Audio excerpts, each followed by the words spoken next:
Well, there's a guy who's got a little YouTube channel, and I've been sending a lot of people his way. Node in a Network, and he's basically been reading all of the stuff in the footnotes of Maps of Meaning, where we're all sort of plugged in as like nodes on the network. Node in a network, there's a good username. A node in a network. The wrong model, because you're at the center of a network. You're a node in a network. So I just finished this chat that Paul Vanderglay had, and it was interesting on so many levels. And right here at this part of the conversation, they're going to be talking about why Jordan Peterson followers might have a problem with church. How can you get them into church? You know, what are the problems associated with that? How is Jordan Peterson even reaching these people to begin with? You know, what makes him special versus what any everyday, ordinary preacher might be saying on every Sunday in their church. There's many other topics that come up here, so we're going to hit them one at a time, and I'm going to play through, I think, most of the rest of the video. And I'd like to also add my 2 cents. I'm going to read a little bit from Jung's Red Book, because I think it sheds a little bit more light on Jordan Peterson, his beliefs, and perhaps what he's trying to call people towards in some way, in a small way. Maybe not the major gist of what he's doing, but it's definitely part of his message. It's part of what he's trying to do, and I think it's what part of his followers are trying to do. So I'm going to open up with perhaps that question here and listen in. Yeah, exactly. Well, let's talk about the divide though between. So we've got these people who were meeting in our meetups. I think you and I are both having similar experiences here, and they're pretty comfortable with God number one. You know, the Jungian God, the evolutionary God, the God that emerges from culture from the bottom up, and now they're staring at church. And the problem is, I feel like what a lot of them are trying to do is they're trying to go to church, and this is what we don't want. We don't want to train smart people to go to church and translate all of God in a God number two into God number one. You know, every word that the preacher says, and this is what Tim was talking about at the SLN meetup the other day, is that, like, you know, you could just walk in and translate every word that the preacher says into Jordan Peterson language. And then, we don't want, like, it doesn't seem to me that that's the goal, because that seems to be like, to me, that points to a desire to bring it back to a reductive materialism, where it's like, oh, yes, indeed, I can maintain my materialist framework and just look at it with an evolutionary context and see all this stuff is evolutionarily necessary. Because of it's evolutionarily necessary, I can maintain the materialist view of the world and also live in this community, sort of. And it's like, but you're doing mental gymnastics, you know, all day long for it, you know, and it doesn't seem to me that that's the goal. I highly relate to what he's saying here, and for a long time, I myself took on the materialist framework of the world, but then I joined that with my Christian upbringing and my Christian faith, using Kierkegaard, and, you know, perhaps rationalizing in my mind that the Christian faith is this leap. It's this leap that you have to take, and it cannot be logically or rationally thought through. You can only go so far with that, and then you kind of leap into the realm of the supernatural, and the two realms, the natural, from which you are reasoning from, and from which I built my worldview, to the point of really buying into the singularity, the technological singularity that Kurzweil talks about. I'm a big believer in that. That was almost like a quasi-religion for me, sort of built up side by side with my Christian faith, and that was obviously very materialistic. And then, you know, that you build that world up using your materialist framework, and that only gets you so far. And then the other world is the supernatural, which is sort of coming down from God, and that's coming down to you through revelation. And so where do the two worlds meet? And this is sort of the question I think Jordan Peterson is trying to answer for us, or trying to get us to acknowledge that it is a question worth pursuing and that we should be thinking about it.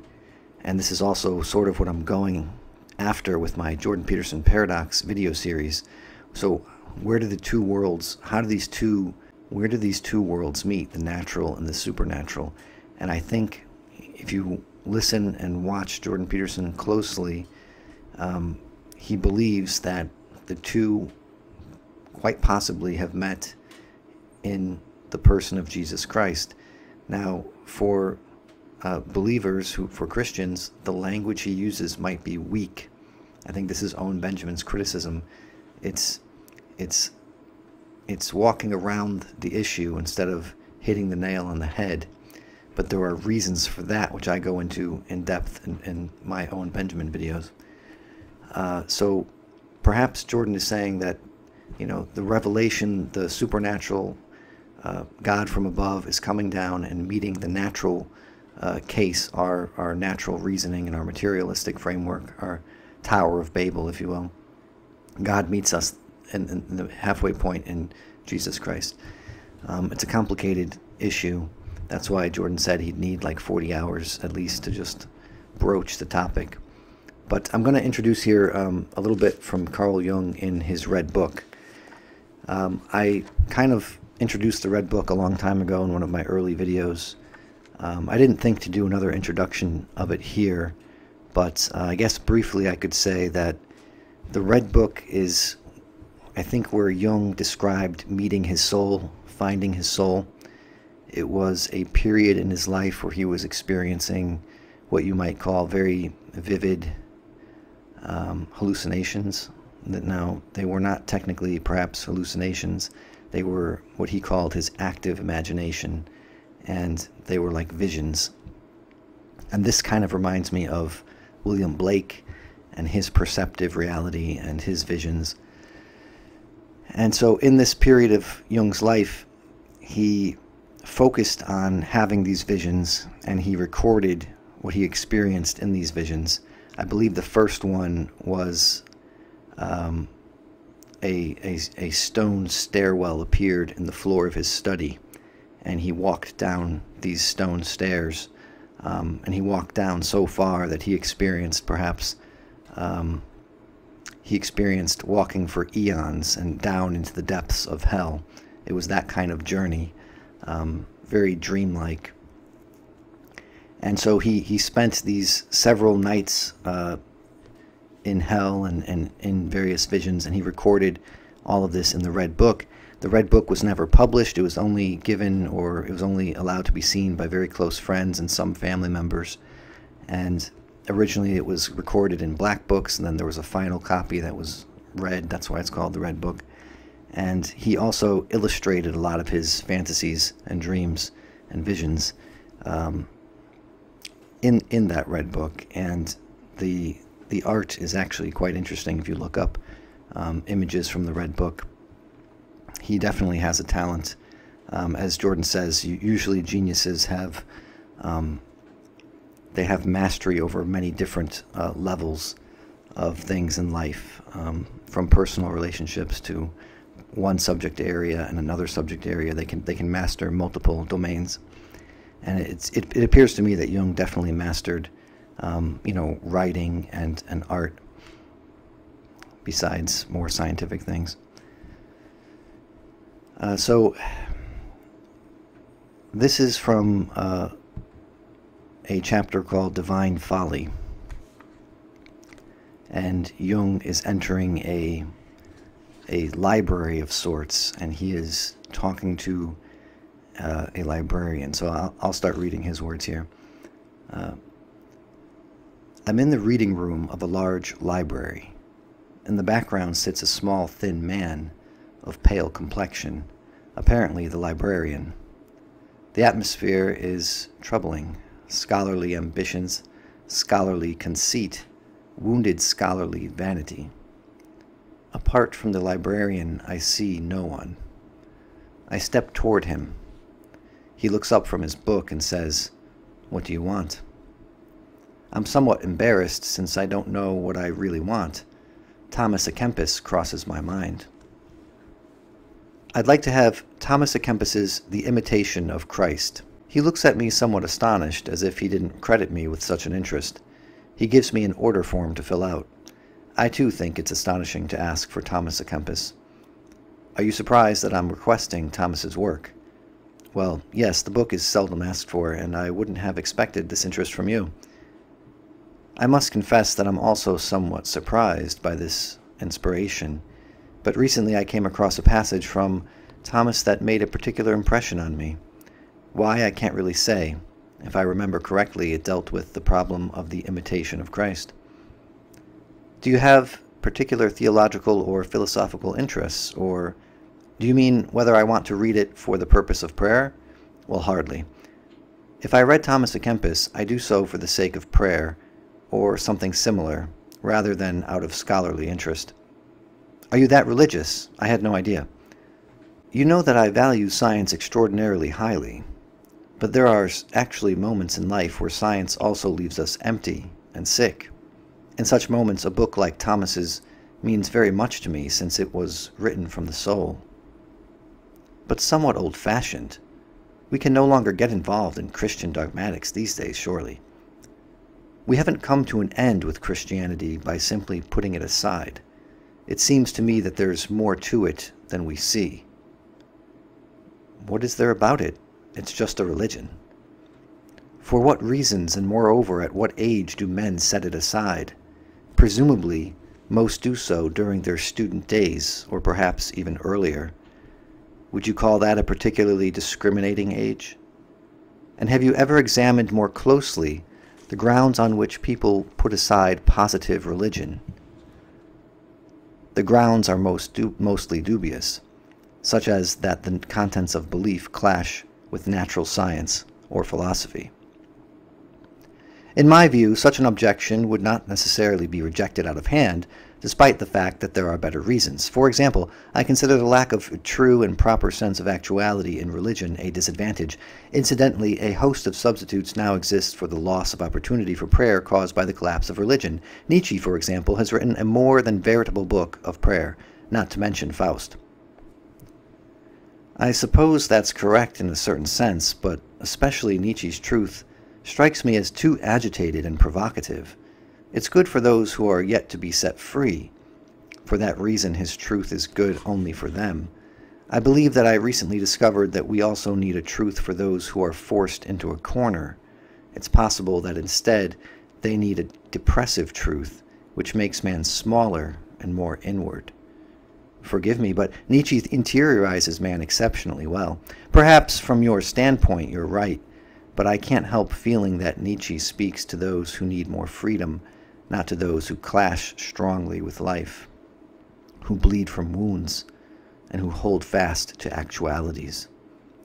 But Nietzsche confers a precious feeling of superiority upon such people. I can't dispute that, but I know men who need inferiority, not superiority. You express yourself very paradoxically. I don't understand you. Inferiority can hardly be a desideratum. Perhaps you'll understand me better if instead of inferiority I say resignation, a word that one used to hear a lot of, but seldom anymore. It sounds very Christian. As I said, there seems to be all sorts of things in Christianity that maybe one would do well to keep. Nietzsche is too oppositional.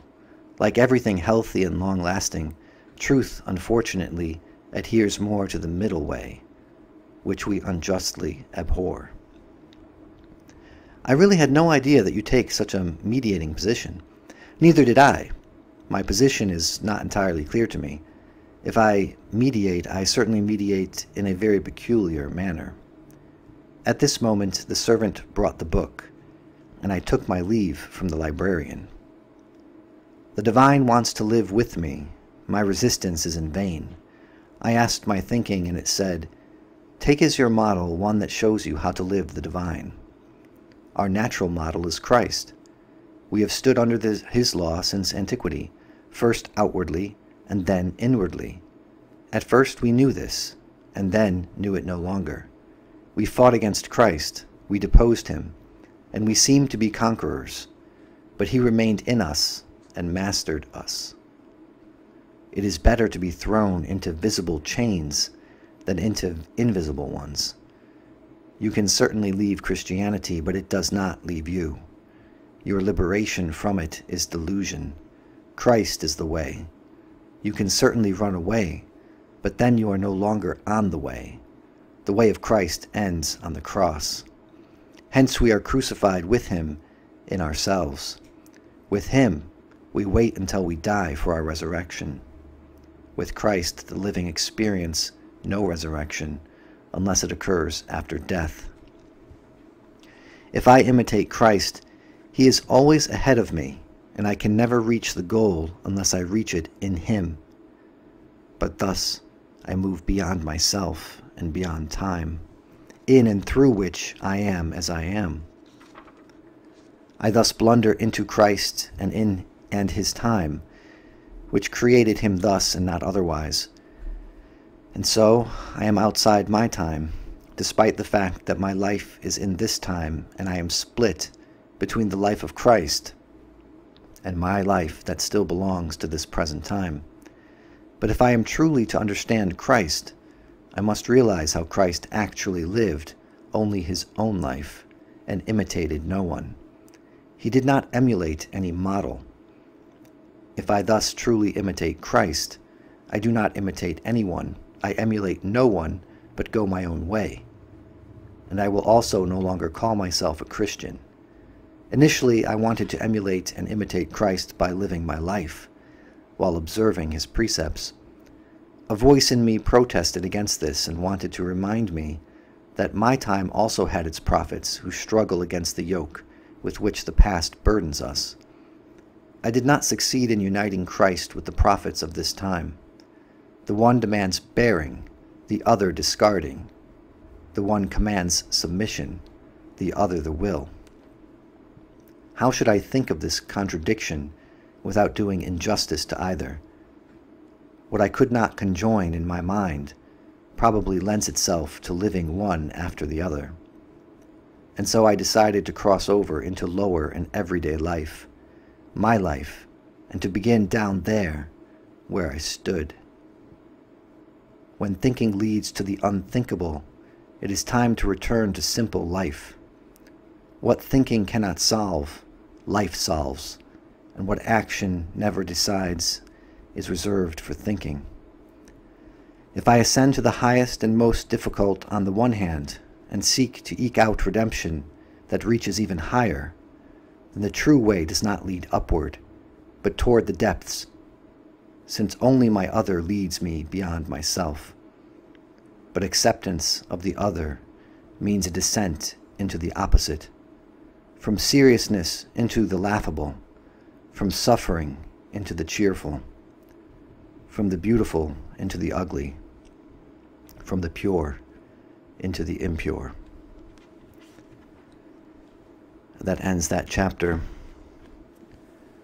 I think you can hear the words of Jordan Peterson, or actually Jung, echoed through to Jordan Peterson, and from Jung's audience.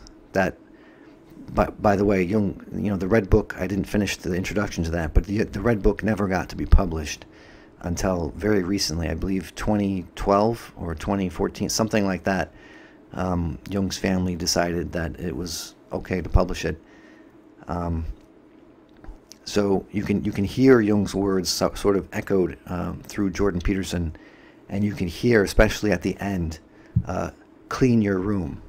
You want to fix the world. You want to have you want to bring the kingdom of heaven to the world. Start by cleaning your room. Go to the everyday life. Go to your ordinary life, and there's a lot to pull out from those words. But let's continue on with this here. There's a few more things I want to touch on, but let's hear what Paul Vanderglay has to say. And we should also point out, like, the point of trying to preserve the materialist framework, in my mind, would be that you're also trying to preserve the original problem of the secret sacred self, the idea that the true morality comes from within you. And that seems to be that like morally speaking, if you want to look at it from like a really sociological perspective of what causes a society to adopt good morals versus bad morals, it seems to me that the separation between like the origin of the morals from yourself, like the origin of the morals being whatever it is, it's like whatever it is that's making me do the right thing, it's not me. It's external, and it's not me. That's the point, right? And that gets back to the Jewish idea of not making a graven image of God and not. He's touching on a very important point here. I just cut it off about not making a graven image of God. And though, Jung is not talking in Christian dogmatic terms necessarily, as you can see, especially, at first it seems like he might be, and then all of a sudden he says, oh, I'm not going to call myself a Christian, and I'm not going to follow Christ because Christ didn't follow anybody. And so it seems like the opposite of what a Christian might do. But I think Christians should all read Jung, read the Red Book, and gather what you can from it. Gather what truth you can from it, because I think there's still valuable information there. And one of the things that Jung was fascinated by was this problem of the opposites, and this goes back, throughout philosophy. And of course, any genius was always fascinated by opposites. And one of the things that we're talking about here is, well, where's the good coming from? It's not within me. It's not me that's doing the good. It's this outside force. We're going to call it God. But I think what Jung was saying, that yes, I'm not good, but there's a paradox, because the good is in me. God is in me. And so there's Christians struggle over this themselves, because we are in sin and in bondage to sin.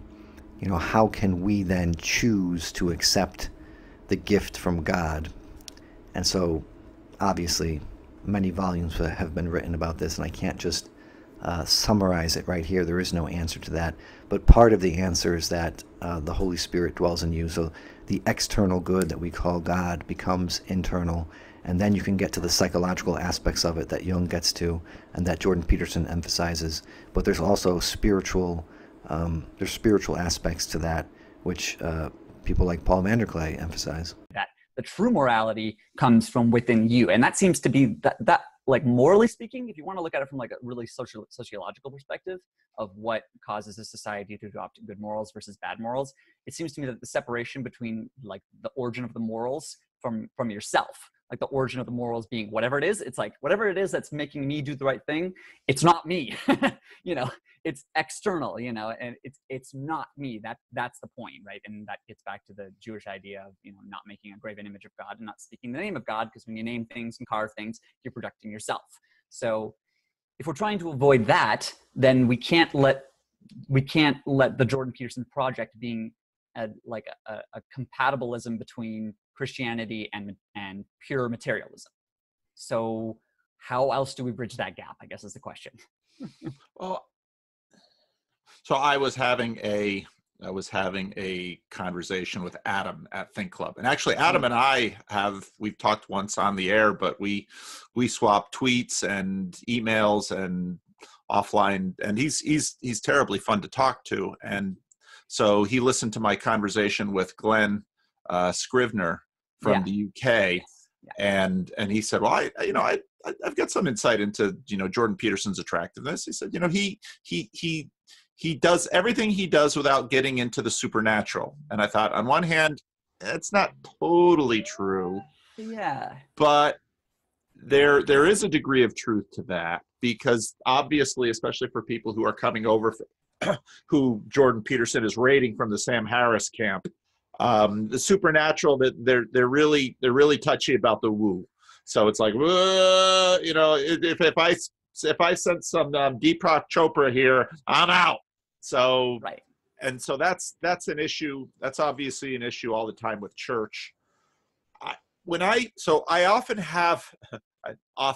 had enough situations where, especially when I first started doing videos, I'd have people just, they'd see my videos in Sacramento. They're into Jordan Peterson, so they're going to stop by church, and you can very quickly tell the disappointment, because I was hoping this would be like going to a Jordan Peterson lecture on the Bible, but it ain't.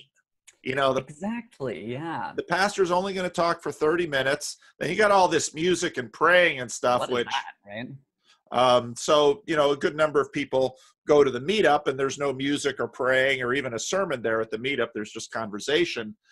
But there are a number of issues I think that are involved with that. Part of the materialist vision is a motivated vision, and it's motivated by the lust for domination. Exactly. Where we, if I can penetrate the inner workings of the world and know it all the way through, like I can, let's say, know the engine of a Volkswagen Beetle, Mm-hmm. I can master it. And it is the last chapter of C.S. Lewis's The Abolition of Man. It is the dream of perfect mastery. The problem with it is that very quickly, philosophically, it runs into a problem almost immediately because, okay, I am mastering it. Okay, what's I? Right. You can't master yourself, or, you know, there you have a circularity. So that's one of the issues. I think another issue is the difference between, I might get in trouble for this, the difference between a hooker and a wife. And or maybe I Mud. There's the original Star Trek had an episode, I Mud, where this guy built women for his planet, and they're all, you know, 1965 beautiful, and then, you know, the Enterprise comes along and the dude wants out.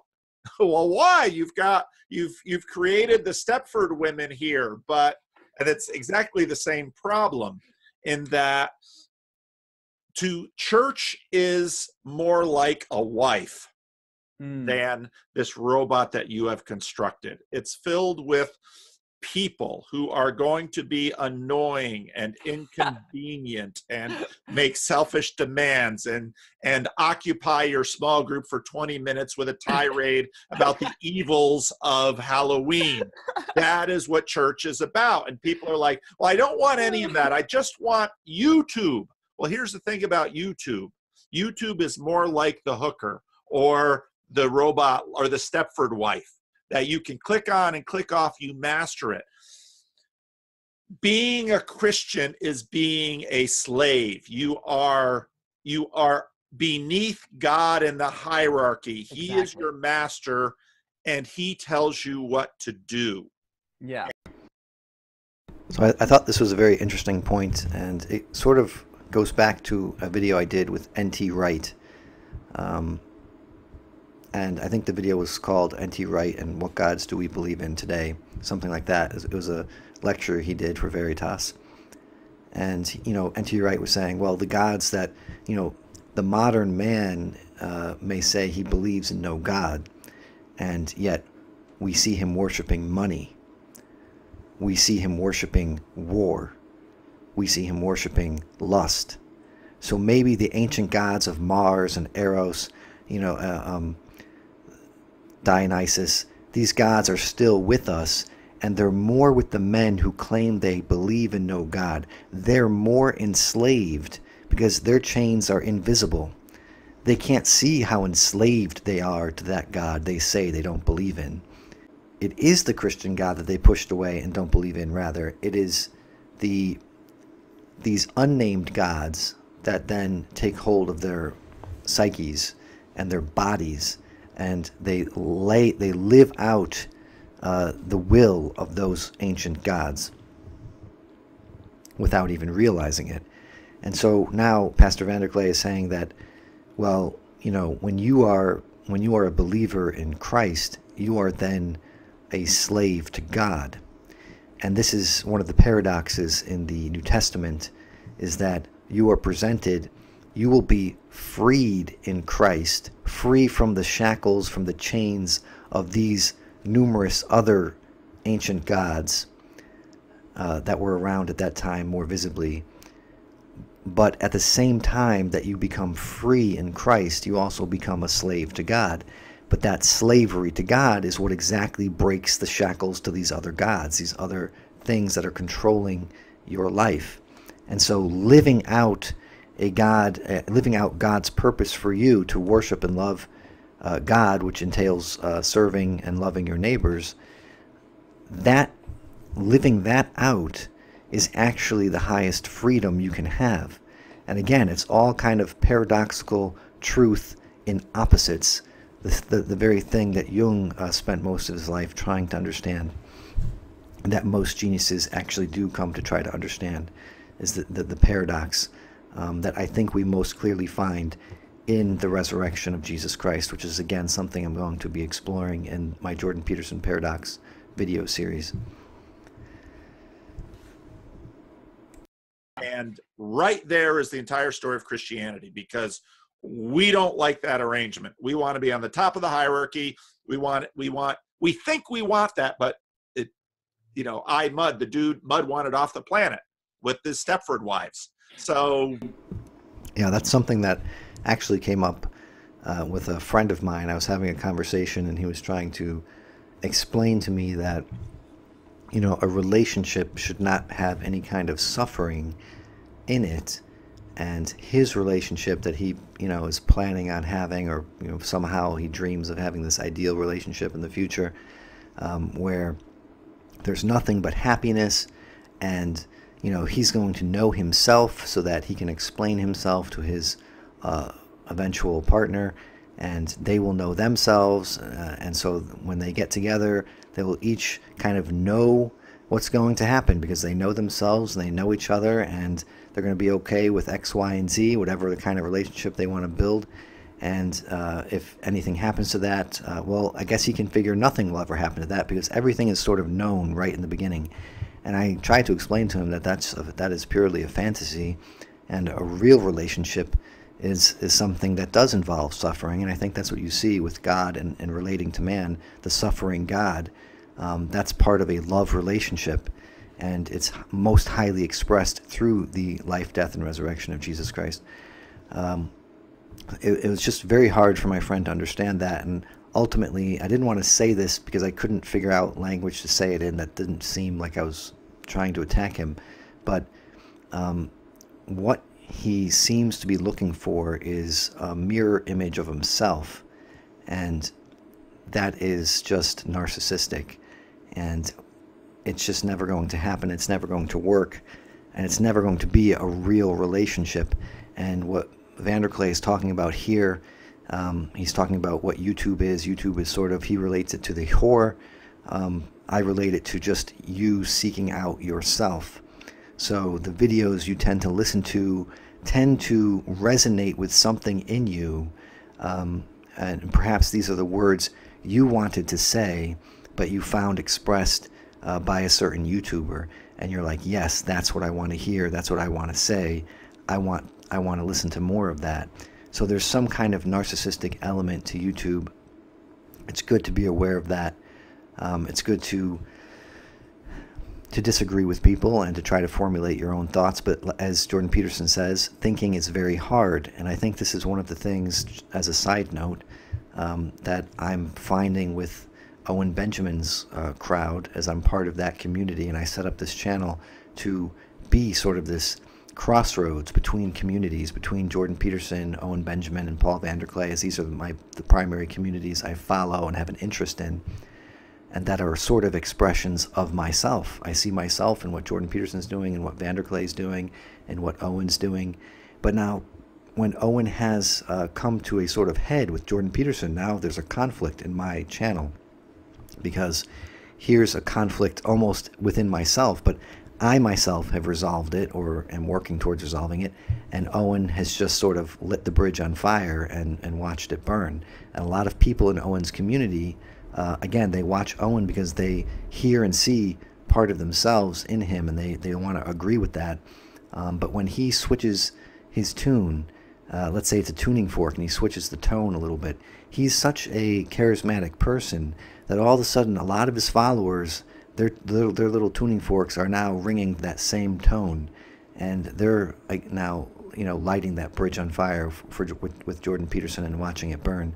And I think that's why I started making videos voicing my opinion against what Owen's saying, so that maybe some of those people will see, you know, my video pop up in YouTube, and a lot of them have, and maybe they'll hear something that is something that perhaps is within them, but that wasn't struck by Owen's sound, you know, the ringing of the bell. It wasn't quite struck, and maybe my words will strike that within them, and they'll start resonating within them, and maybe eventually, with more people hearing these kind of words and this kind of opinion, this kind of thought process, Owen's community can eventually change what Owen thinks. The reverberation can come back at him in a different tone, and he can see things a little bit differently.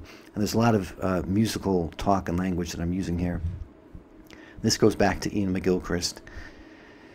And it's a complicated thing, but I highly recommend The Master and His Emissary. And I would look at this video here with Pastor Vanderklay in a McGilchrist way, that they're talking about two different ways of dealing with the world, having two types of dispositions towards the world. And this is largely what McGilchrist's book is about. It's about explaining the kind of two dispositions we can have, and the kind of oppositional way that they encounter each other and that they encounter the world. So, just briefly, all mammals have a divided brain, and McGilchrist focuses on the human being because that, of course, is of most interest to us. And the right hemisphere is interacting with the world in a certain way that's different from the way the left hemisphere interacts with the world. The right hemisphere is non-purposive. It's more musical. You know, the point of music. There is no point. It's the music itself that's the point. It's about relationships between people. It's about a word he calls often betweenness. It's not something that you can write down on a fact sheet. It's experiential. It's about creativity, whereas the left is sort of the opposite of all of that. It's very concrete. It's literal. It's stuff you can look at like a police blotter and see the facts there. It's very factual. It's very thing oriented. McGilchrist gives the example of a bird, I believe, and he talks about the eyes of the bird doing two different things. So the right eye, which is controlled by the left hemisphere, is sort of very focused on the food that the bird is scavenging right in front of it. And it allows it to eat, basically. So that's something that's important. But the left eye, which is controlled by the right hemisphere, is sort of scanning the horizon for the unknown. And this is sort of Jordan Peterson language now merging in with McGilchrist language, the known and the unknown. And the optimum position is to be between order and chaos.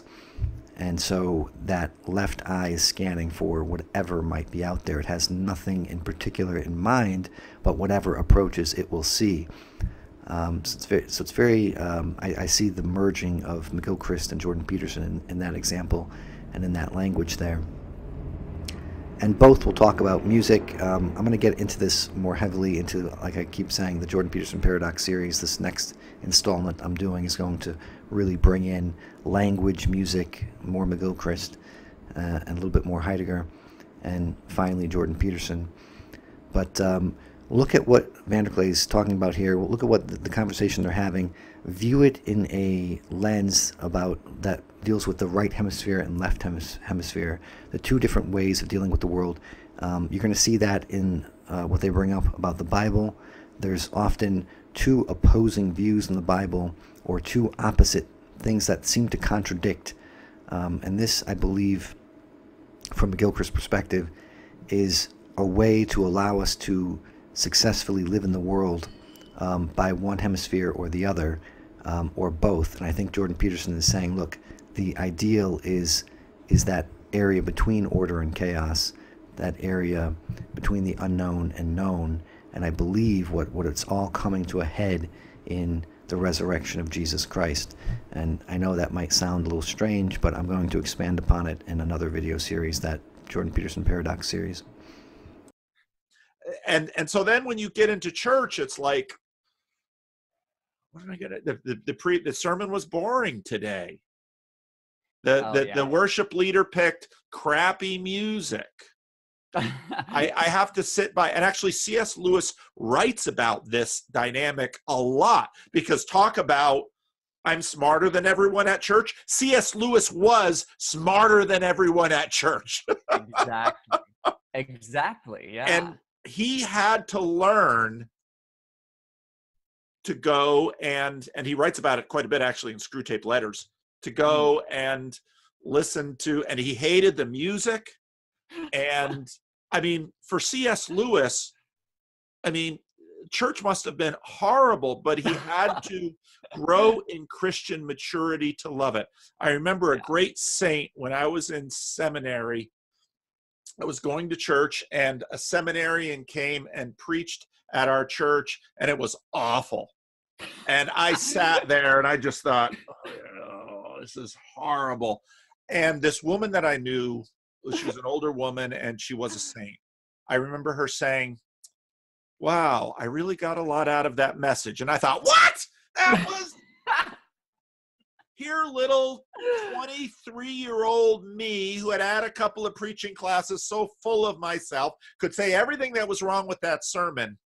But this saint could listen, could sift through this pile of banality and come up with a gem and grow spiritually. And when she said that, I thought, that is the difference. That is what sainthood, that is what saints do, and why saints thrive in church. And you're only going to become a saint if you go to this place with annoying people and learn to love them, and even in sometimes in places submit to them. Yeah. Isn't that crazy? Yeah. So well, it's crazy because you're really pointing out like it's the paradox of Christianity in a lot of ways. It's like, you know, you have the death and resurrection of Christ, and fundamentally that's a flattening and flipping of the hierarchy. But then our fundamental relationship to God is an establishment and placement in the hierarchy. That's right. You know, and that seems to be paradoxical, where people either come at the idea of a narrative and a hierarchy as, you know, it's either fundamentally bad or it's fundamentally good. And well, there you go. Yeah, exactly. Well, the amazing thing about Christianity is, and I figured this out when I was studying Luke, and when I was reading, it was Joel Green's commentary on the Gospel of Luke, and I began to realize everything in the, there's all these status things going on. And then when I saw it in the Bible, I started seeing it in the world.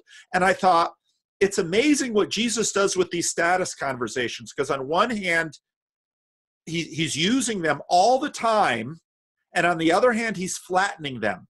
With Jesus, you both have a world of status and hierarchies, and you have a world of equality.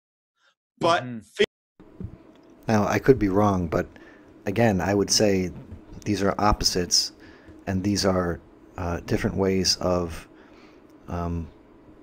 dealing with the world. And I would say a right hemisphere way, which is more egalitarian, where you can sort of flatten the hierarchy, and a left hemisphere where it's building and engineering the structure of being into a hierarchy that's necessary for your day-to-day, I would say day-to-day living.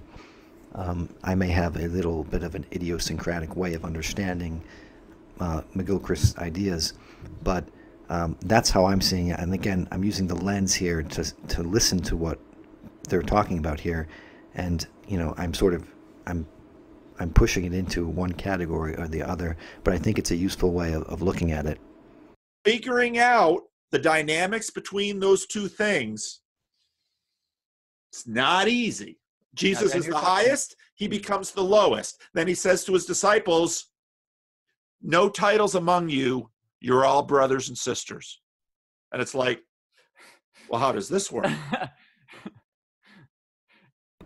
And again, if you want to add in Jordan Peterson's language, it's again that middle way, and it's what Jung says. Jung says he's trying to mediate and find a middle way. And the librarian in that passage I read from the Red Book didn't peg Jung as someone who would take a middle road, but Jung said deep down he was trying to find the middle road. And this is what Jordan Peterson's trying to find, the area, the space between order and chaos. And it's that very Taoistic but I would say it's actually ultimately extremely Christian, and it's the extreme of that is found, the very essence and clarity is found in the resurrection of Jesus Christ. Again, I'm going to go into that in another video because it's too complicated to go into right here. Exactly. It's interesting you say that about Luke in particular. Does that play into, like, I mean, I've heard it in some of the classes I've taken on theology as well, that Luke, as one of the synoptic gospels, was written very much like with the Gentile audience in mind. Does that kind of play into that as far as, yeah? That would make sense. Yeah. Well, I think, it was partly the commentary. When I go through a book, I will decide, I might have 4 or 5 commentaries on a particular book of the Bible, and I'll say, okay, but this time when I go through, I'm going to focus on this commentary so that I can really take a deep dive into that one particular author. And that was Joel Green, who taught at Fuller. I don't know if he still does, but he really opened up for me. See, we in this egalitarian society, we're Peterson is dead on right. Our biological systems are attuned to status. But in our society, we've got great status denial that, okay, equality, equality, equality. Well, when you go back into the Roman world, you realize, oh, baby, pecking order. Yeah. That all of your interchanges with other people, they're all about status and how you relate to another person. I was just actually yesterday listening to George Marsden did a talk at Brown University, and he was back in the 18th century talking about the fact that hierarchies, the world was full of hierarchies, and everybody knew where they were in that. And that was the same as when I dealt with the Haitians. There's no equal people among Haitians. And our culture is weird this way. But we're in denial about it because we all know, I've got 9,000 some subs on YouTube. That means I'm below other people who have more, and I'm above others who have less. And it's true. Hey, at least you're able to talk with people like me, at 50,000, you're probably out of reach for me, right? I hate that. I'm such an egalitarian American. I hate that because, and people say, oh, I want to talk to you now because someday you won't be able to. And part of me knows that may be the case. That might be true someday. And another part of me hates it. Yeah. Because here's the thing. And I always say hierarchies bind and blind, because who can Jordan Peterson talk to now? And it's not even that he can't reach down and pick up one of us underlings and condescend and talk to us. It's that he in some ways can't. He's got to deal with. And this is something Owen Benjamin seems to be harping on in a slightly different way regarding Jordan's pricing of tickets and meet and greets and so forth. And what Vanderklay is talking about here is that there's a physical reality to the world. This is true information about being in the world, that he cannot possibly hang out and chat with people like Owen Benjamin does at the end of a show. There's too many people. It's physically impossible to do that in this world with his status and with everybody that wants to talk to him. It's just impossible.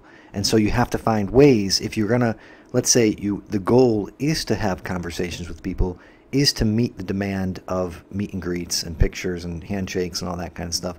Well, how can we make that happen?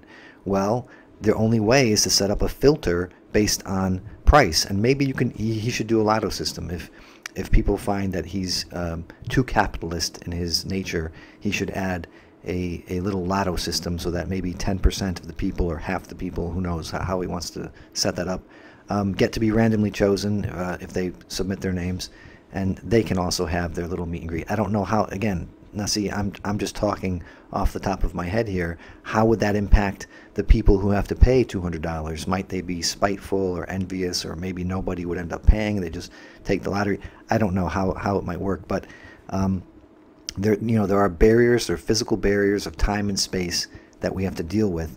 And going up the hierarchy, Jordan is now encountering all these different barriers, and he's having to find solutions to these various problems. And the way free markets and capitalism work, they sort of have solutions built into them that Adam Smith sort of described as the invisible hand of the market. It's something that perhaps is so complicated that you can't quite tinker with it without messing it up. And that's again something Jordan tries to emphasize when young college students try to tinker with a large, complicated system like the economy. These things, yeah, he can talk, but it's that you don't get rid of the status.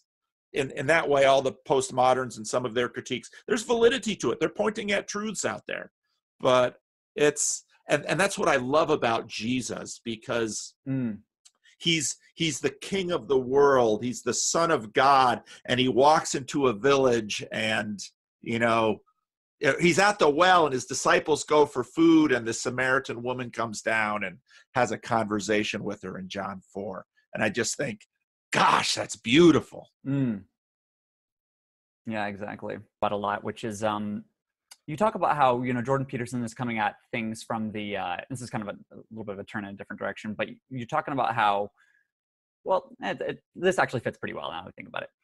Jordan Peterson's coming at things from the bottom up, right? He's looking at Jung, he's looking at Darwin, he's looking at all these psychological types, and so he's making a case from the bottom up.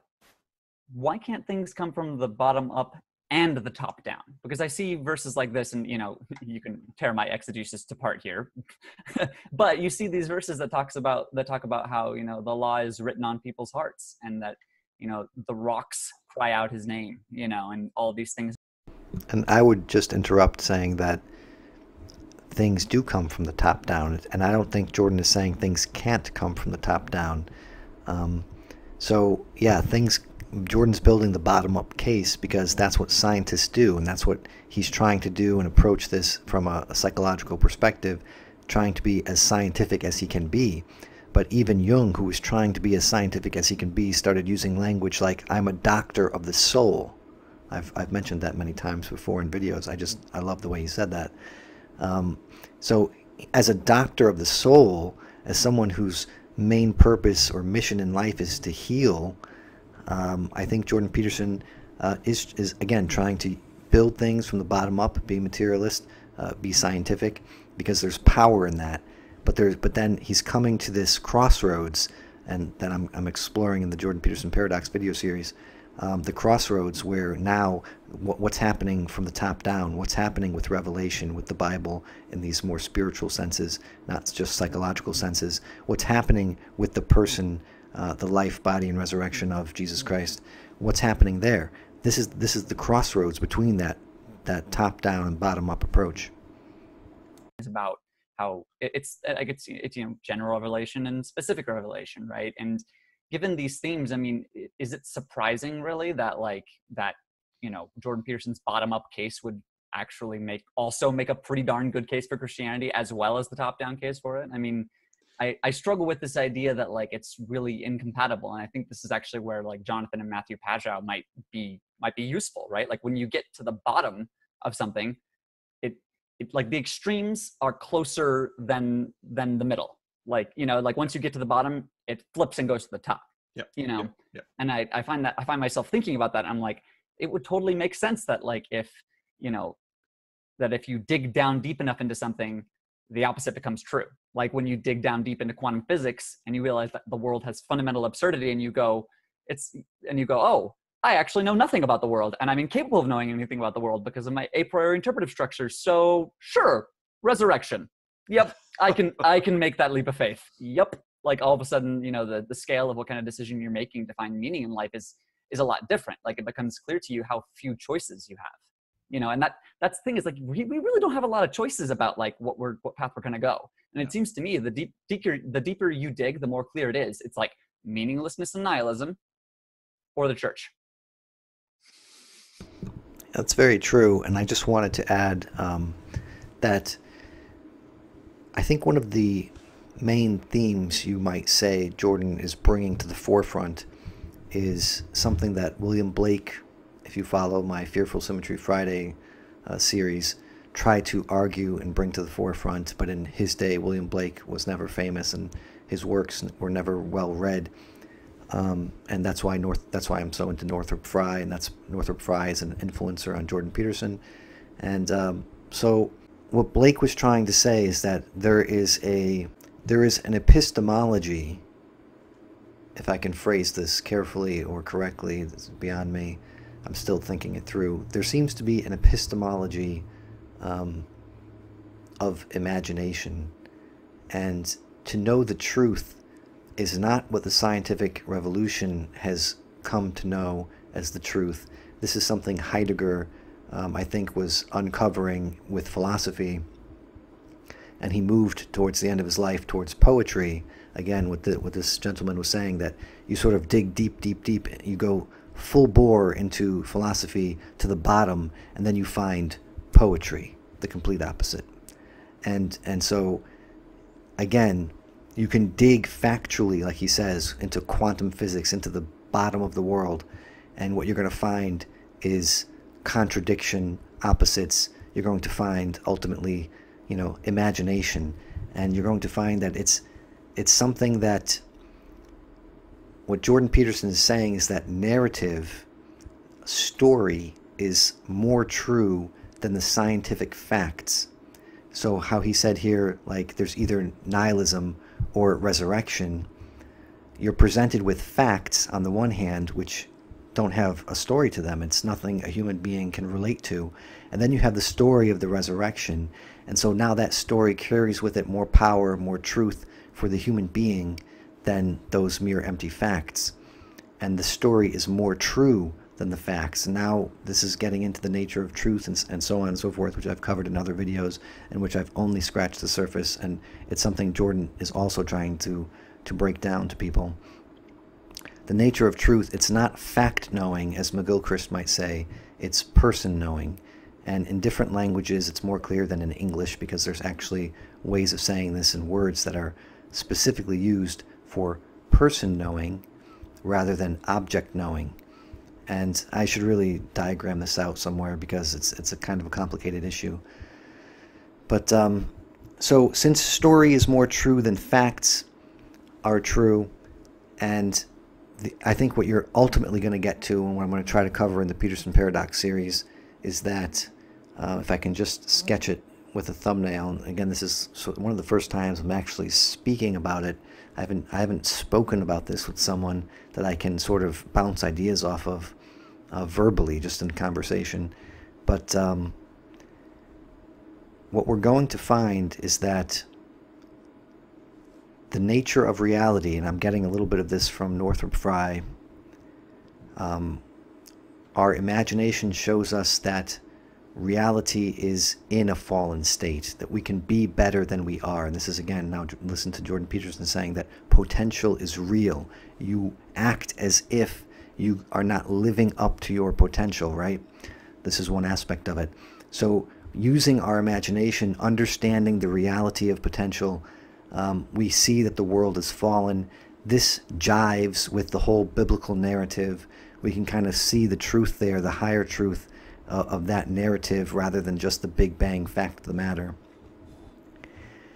And since the object world is the fallen world, it's the world of less than, the true world, the world of more than, of potential, is that it's sort of found in and through imagination, and it's found in and through, I believe, the risen Jesus Christ, the resurrection body, which in the stories is a real body. This separates it from the Gnostics, just trying to emphasize the spiritual good and not the physical good. There's a real physical resurrection body, or at least seemingly so. It has a factual nature and an appearance in history, but at the same time, it doesn't seem to have an objective nature, because people don't quite recognize Jesus. You can go through the list. I'm sure people are more knowledgeable than I. This body's going through walls and doors and passing through solid objects. And so what is with this body, this resurrected Jesus, that seems objective but not quite objective? I'll have to explore it more in the Peterson Paradox series as I think about it more and I talk about it more. True.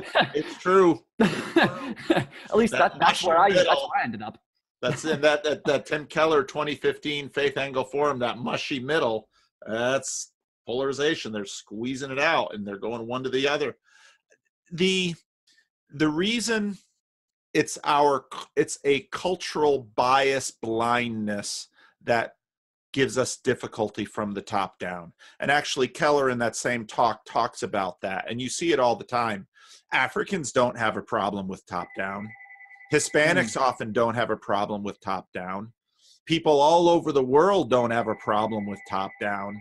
We have a problem with top down. Now we think of ourselves as top of the heap because we're a superpower and we have cell phones and we have technology. And so that's how we think of ourselves. And we look at other people and say, well, you believe in spirits and stuff. And actually later in that same talk, Tim Keller will talk about Africans where, people are like, well, Christianity is the white man's religion, but Africans are like, no, actually Christianity gets us a lot better than you secularists, because you secularists hear us dealing with the spirit world and thinking, you're a bunch of ignoramuses who don't know anything. It's our cultural blindness. It's our cultural biases that blind us. It's so funny you say that. It's exactly right. I mean, our church, we were just going through the membership course and stuff, and I had us take, one of those cheesy little spiritual gifts summaries. And I mean, it's not cheesy. It's useful. But I did, the whole time I was doing it, I was like, this isn't psychometrically valid. And not only that, I scored profile. Not only that, but the average score I had was like a 15 in most categories or something like that, which is right in the middle between 15 and 30. And on prophecy, I scored 7, like the lowest you can possibly score. And it just goes to show, I think of the idea of getting a message from God. Someone tells me they have a message from God for me, and I go, okay. Alrighty then. It's like, it's a tough thing to deal with, because how do you reconcile this when it seems so in conflict? But at the same time, it's like we're looking at it from such a bottom-up, modernist, materialist way of analyzing the world and seeing it as a space for objects that can be nicely quantified. And it's like, I think once you stop really doing that and realizing it's kind of both and, then he's sort of referencing maps of meaning there. Very true. Everything he's saying is very true. But I want to add in, he's saying a world of objects versus what Jordan said is a forum for action. And people are forgetting in their modern minds that the world is not just a world of objects, it's also a forum for action. If you follow my Maps of Meaning, Mo Meaning Mondays, you'll be well aware of that. But I want to add again the McGilchrist view that it's the left hemisphere, right hemisphere, it's the two dispositions towards the world, it's finding the middle way between those. And you need to be skeptical of people saying that they just had a word with God and they're going to tell you what to do because he told them what to do. Obviously, we have to be skeptical, and he has the right attitude, and that's part of materialism. That's part of the skeptic's worldview. Every Christian needs to incorporate that into their worldview. It can't dominate their worldview. Again, it's about the middle way. You need the skepticism to survive in the world. Or realizing that science is actually nested with it's a tool that's nested within a form for action, and that's and biology shows that, and reinforces that, then you can start to see, the utility of some of these things. And that's been a huge and that's what sort of McGilchrist largely does in the first 100 pages of The Master and His Emissary. He goes through all the different studies about the differences in the brain and the hemispheres, and he really lays down the materialist framework for the rest of the book. I think that's a big part of the reason Peterson has been bread pilling people, because he, better than most, has been able to has been able to expose the ways in which our materialist bias isn't even scientifically valid. And actually, Right. that's been known since early in the 20th century, but there's always a lag in these things. Yeah. And so, as the last little clip I had with Tim Keller, I mean, philosophically, most of this stuff, Sam Harris, it just doesn't have a leg to stand on. Yeah. But exactly. popularly, he's still getting traction in the culture, which is ironically the inverse of what he says about Christians. But they're receding. It's like, no, Sam, it's yeah. the winds of change are not really blowing your way. Sorry. Yeah, exactly. Yeah, it's like, being created in the image of God, we come to see, it's like we come to see our power to, I'm just looking at something I kind of wrote to myself was salient to it, but like we get obsessed with our own power to put things in order, and that's, and, when we expect bedrock finality at the bottom, we instead encounter the endless void, and it's only then we begin to understand our need for a creator.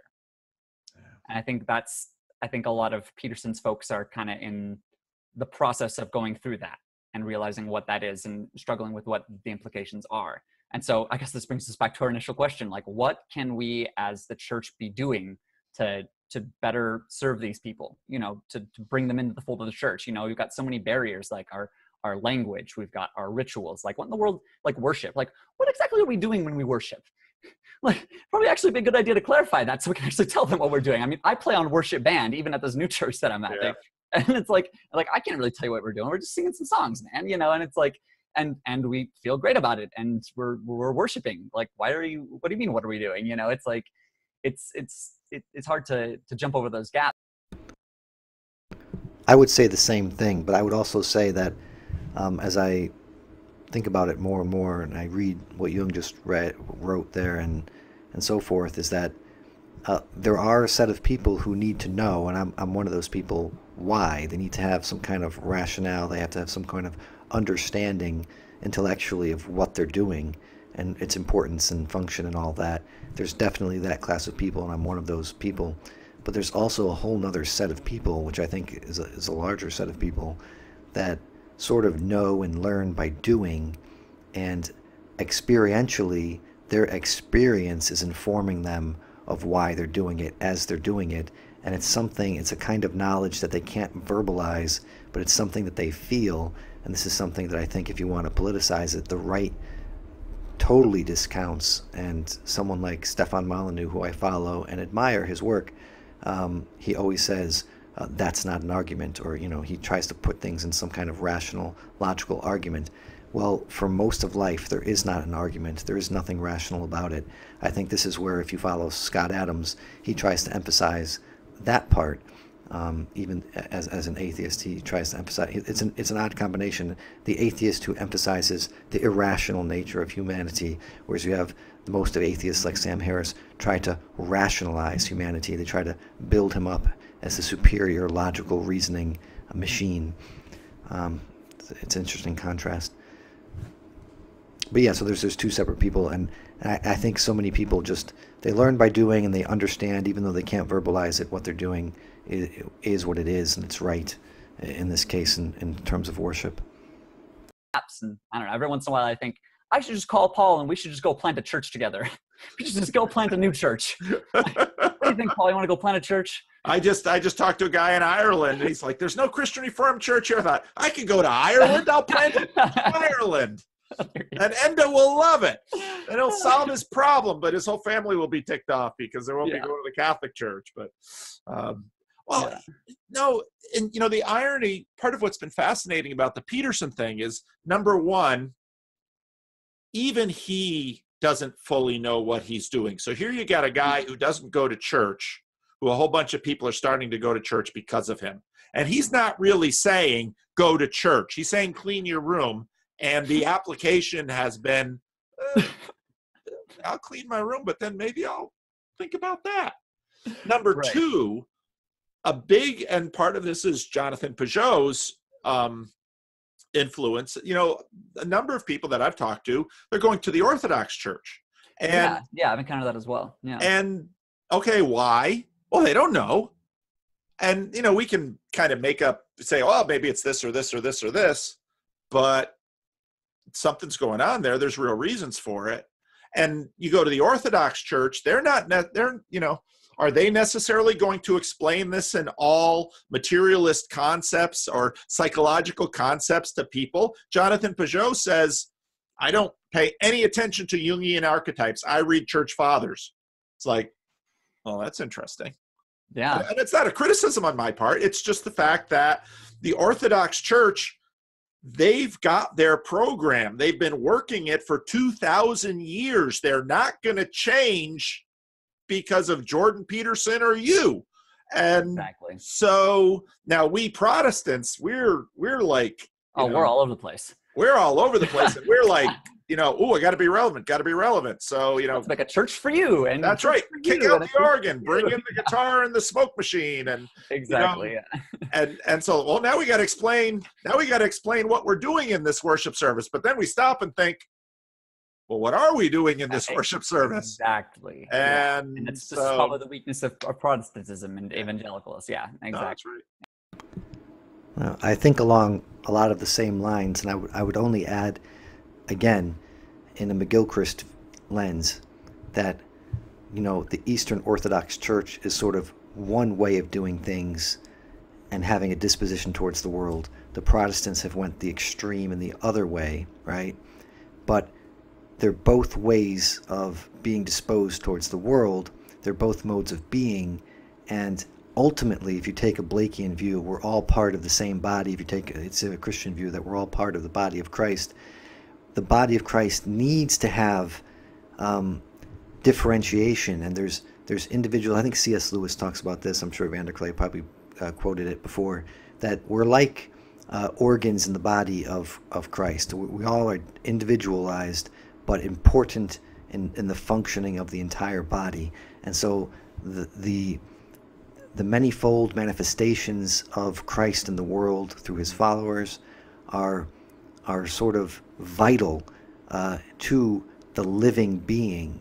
And if it ever became all, if the hierarchy, if the whole system became flattened and everything became the same, that's really what deism does. That's really what science does. It atomizes things, and that is really the destruction of the body of Christ. That's the destruction of the human being, of the individual, and thusly of societies, communities, and nations, and so forth. So anyway, I think that's where I'm going to end this video because it's getting long. There's still a lot more that you might find interesting in here. So I'll put the link in the description, and you could always find it on Paul Vanderklay's channel, as I know a lot of you are followers of his as well. Although in the last month I've gained a lot of subscribers who are not Paul Vanderklay followers, but maybe you all might find him interesting if you like Jordan Peterson and Owen Benjamin and that sort of thing. So again, if you like this sort of thing, hit the like button and subscribe. Thank you.